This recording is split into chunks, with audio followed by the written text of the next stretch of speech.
तो सबसे पहले तो आप मुझे अपना वेट बताओ कमेंट बॉक्स में लिख करके, और साथ ही साथ अपना मास भी बताना, ठीक है ना। अब इसमें कई लोग कह रहे होंगे कि दोनों तो सेम ही है, लेकिन भाई एक बात सुनो, ये जो मास और ये जो वेट है ना, ये दोनों सेम नहीं है।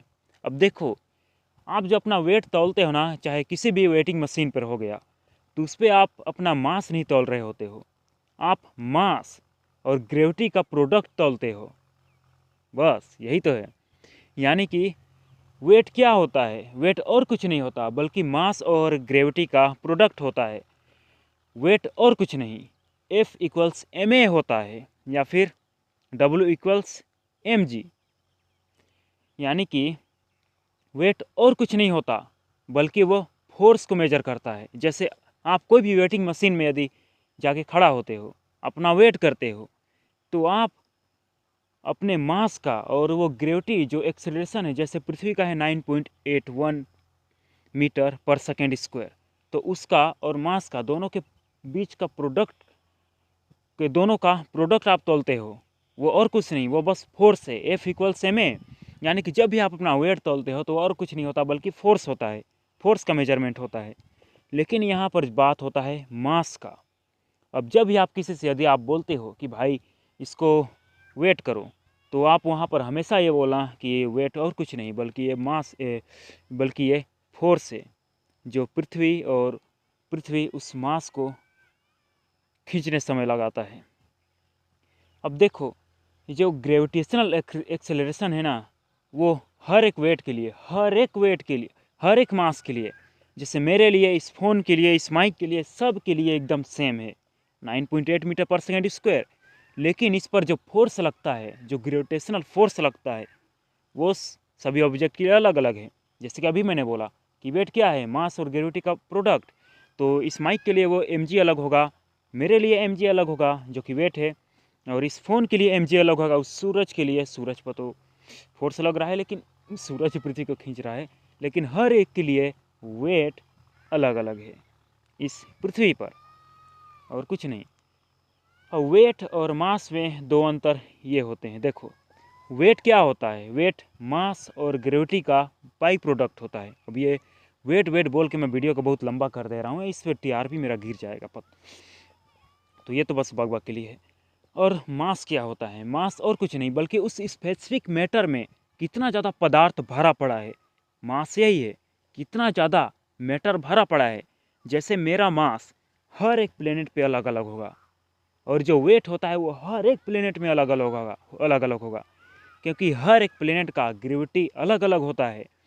यदि यहाँ से यदि मैं चाँद पे जाऊँ, तो पृथ्वी का 1/6 ही वहाँ पे ग्रेविटेशनल एक्सेलरेशन होगा, यानी कि 9.8 टाइम्स 1/6। और ये जो मास है, ये और कुछ नहीं बल्कि उस स्पेसिफिक ऑब्जेक्ट में कितना ज़्यादा मैटर, पदार्थ भरा पड़ा है, ये बताता है। और यहाँ पर जो वेट की बात होती है तो बस फोर्स है, mg। F equals ma। m क्या है? मास। ए क्या है? जी के ए क्या है? G, acceleration, gravitational acceleration. A is acceleration. So weight is nothing but it's just a force.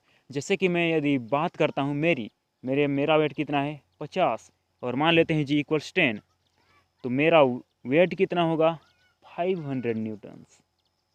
देख रहे हो मेरा कितना ज़्यादा फोर्स लगाता हूँ मैं धरती पर। और मेरे फ़ोन का, अब देखो, 1 न्यूटन का ना मेजर करने का एकदम आसान तरीका होता है कि 120 ग्राम का यदि आपका फ़ोन है वजन, तो उसको आप उठाओ, वो जितना ज़्यादा आपके हाथों पर जितना दबाव डालता है, वही 1 न्यूटन का फोर्स है।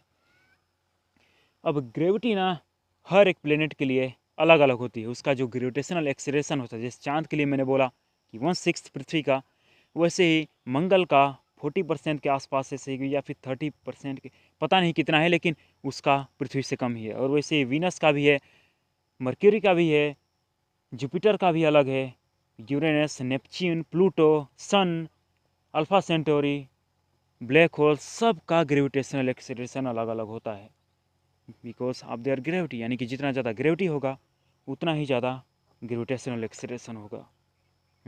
अब यहाँ पर देखो, जैसे हमारी पृथ्वी का 9.8 मीटर पर सेकेंड स्क्वायर है, और यदि यहाँ से मैं एकदम 1 किलोमीटर ऊपर जाके मैं उस ऑब्जेक्ट को वहाँ से छोड़ूँ, कोई भी मान लीजिए 1 किलोग्राम, 5 किलोग्राम, एक काम करता हूँ, मैं एक पंख को और एक 1 किलोग्राम के ऑब्जेक्ट को वहाँ से फेंकता हूँ, मान लो पत्थर। तो यहाँ पर हमें क्या दिखेगा कि जो पत्थर है वो जल्दी आके ज़मीन से टकराएगा, और जो पंख है वो लेट में आके टकराएगा। अब ऐसा क्यों? क्योंकि पंख पर जो ग्रेविटेशनल जो एक्सेलरेशन लग रहा है वो तो सेम है, क्योंकि उनके जो मास और फोर्स और मास का जो रेशो है वो हमेशा कांस्टेंट होता है, जो विच इज 9.8, ठीक है ना, क्योंकि वही तो एक्सेलरेशन हमारी धरती के लिए, कोई भी ऑब्जेक्ट को खींचने के लिए। तो यहाँ पर जो मैंने बात बोला कि यदि मैं वहाँ से पंख को गिराता हूँ वो एकदम स्लो क्यों हो जाता है, क्योंकि उस पर जो धरती फोर्स लगा रही, जो कि उसका मास है और जो एक्सीलरेशन है, तो वहाँ पर जो फोर्स लगाता है एम ए, वहाँ पर एम बहुत कम है, ए तो एकदम कांस्टेंट है, लेकिन ए बहुत कम है, और इसलिए यहाँ पर एयर ड्रैग जीत जाता है। और इसलिए जब वो पंख हवा से ही नीचे गिरने लगता है तो वो अपनी टर्मिनल वेलोसिटी पर पहुँच जाता है। टर्मिनल वेलोसिटी क्या है? और कुछ नहीं, v इक्वल्स, जैसे v इक्वल्स एम टी होता है, तो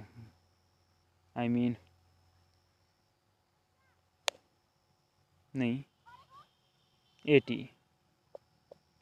अब देखो यहाँ पर मैं ऐसा कुछ बोल नहीं रहा ना, तो a equals F divided by m, और यहाँ पर जो एफ है, जो ग्रेविटी के द्वारा लगाया जा रहा है, और जो उसका एयर ड्रैग है, वो दोनों मिलकर 0 हो जाते हैं। तो इसलिए एम जब 0 को जब एम डिवाइड करता है तो 0 ही बनता है, और इसलिए एक्सेलरेशन उसका 0 हो जाता है, और इसलिए वो जो पंख है वो कांस्टेंट वेलोसिटी में नीचे की ओर गिरते रहता है, और इसलिए वो जो पंख है वो उस पत्थर के मुकाबले थोड़ा लेट में गिरता है, क्योंकि वो अपना टर्मिनल वेलोसिटी पहले ही पहुंच चुका है। और जो जहां बात कर रहा था मैं पत्थर की, तो वो उसको अपनी टर्मिनल वेलोसिटी पर पहुंचने में थोड़ा लेट लगेगा, क्योंकि जितना ज़्यादा वो ऑब्जेक्ट किसी पृथ्वी के एटमॉस्फेयर पर जितना ज़्यादा स्पीड से गिरेगा, उतना ही ज़्यादा उस ऑब्जेक्ट पर एयर ड्रैग लगेगा। और जितना ज़्यादा एयर ड्रैग क्या है? और कुछ नहीं, बल्कि बस फ्रिक्शन है एयर का। और friction what is friction? Is just a force. तो यहाँ पर क्या होगा कि a equals F minus m g divided by m, और एफ क्या है यहाँ पर? कुछ भी मान लेते, मतलब वहाँ पर कुछ भी हो, बस एफ यदि 0 हो जाए, यदि दोनों मिल करके, तो वो अपनी टर्मिनल वेलोसिटी पर पहुँच जाता है। और यहाँ पर देख रहे हैं कि पत्थर जो यदि वो गिर रहा है तो वो थोड़ा लेट में अपनी टर्मिनल वेलोसिटी पर पहुँचेगा, क्योंकि वो जितना ज़्यादा अपना स्पीड बढ़ाते जाएगा ग्रेविटेशनल एक्सेलरेशन के चलते, तो उस पर उतना ही ज़्यादा एयर ड्रैग लगेगा। और जितना ज़्यादा एयर ड्रैग लगेगा, a drag is directly proportional force, यानी कि ड्रैग बस फोर्स है और कुछ नहीं। तो वो फोर्स उस ऑब्जेक्ट का जो मास और उसका एक्सेलरेशन का जो है, जो प्रोडक्ट है, यानी कि फोर्स, वो दोनों मिलकर कैंसिल हो जाते हैं, और इसलिए वो जो ऑब्जेक्ट है वो अपनी टर्मिनल वेलोसिटी पर पहुंच जाता है। और यहाँ पर जो पत्थर है वो कुछ समय बाद एक ही स्पीड से धरती पर गिरेगा। और यहाँ से जो बात है कि पत्थर पहले गिरेगा और पंख बाद में गिरेगा। और ये जो एयर ड्रैग है ना, वो डायरेक्टली एरिया पर भी निर्भर करता है, क्योंकि जितना ज़्यादा उस ऑब्जेक्ट का सरफेस एरिया होगा उस पर उतना ही ज़्यादा एयर ड्रैग लगेगा। बस शर्त यह है कि उसका मास भी उसी रेशो में कम हो। यानी कि गुब्बारा का देख लो, एरिया कितना ज़्यादा रहता है, यदि हम उसको थोड़ा सा, यानी कि उसको ना फुला कर ही ऐसे गिरा दें तो जल्दी गिर जाएगा, लेकिन यदि उसके एरिया को बढ़ा दें, सरफेस एरिया के वॉल्यूम को, तो वो थोड़ा लेट में गिरेगा। अब यहाँ पर तो एक और काम आता है कि बोयंसी भी उस पर काम करता है। अब वैसे भी शाम हो रहा है, मुझे बैल भी अभी बांधने हैं, तो चलो यार आज का बकबक यहीं ख़त्म करते हैं।